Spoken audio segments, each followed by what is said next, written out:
My husband walked through that invisible door, but he never came back, so I grabbed a knife and stepped through myself, only to find a woman who looked exactly like me, cooking in the kitchen as if nothing was wrong, holding back my trembling. Where the fuck is he? Soccer practice. He hates soccer.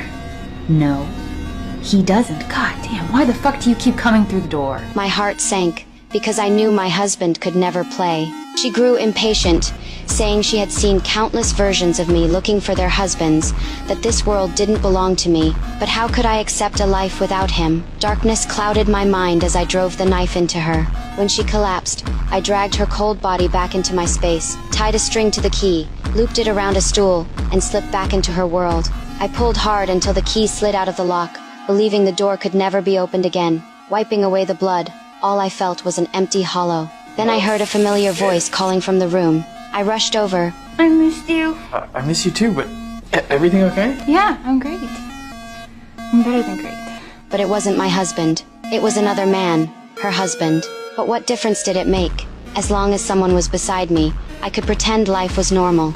That night, I woke to strange noises and found the time door open again. I called my husband in panic, saying someone was at the door.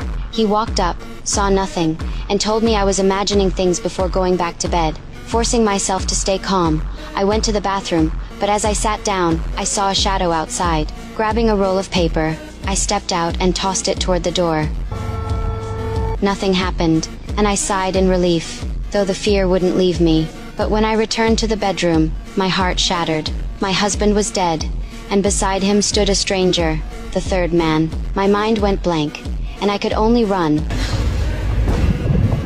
In the hallway, the time door opened again, and another woman who looked exactly like me stepped out, holding a knife, her eyes cold and cruel. The blade pierced into me, and I collapsed, powerless, watching her step over my body and embrace the third man with love. I felt erased, abandoned by fate itself. Still, I gritted my teeth, dragged my broken body to the door, yanked out the key. I threw the key into the sewer, as if cutting everything off for good. Collapsing against the closet, my breath came in ragged gasps. Then a baseball rolled off the shelf, with my name and my husband's written on it. In that moment, I finally understood. This wasn't my home. It belonged to the third woman's world. Fate was mocking me, and I no longer had the strength to resist. The original husband loved tennis, the second man was obsessed with soccer, and the third world left only traces of baseball, and that door tied all of our fates together. Maybe the tragedy was already sealed, the moment I first pulled out the key.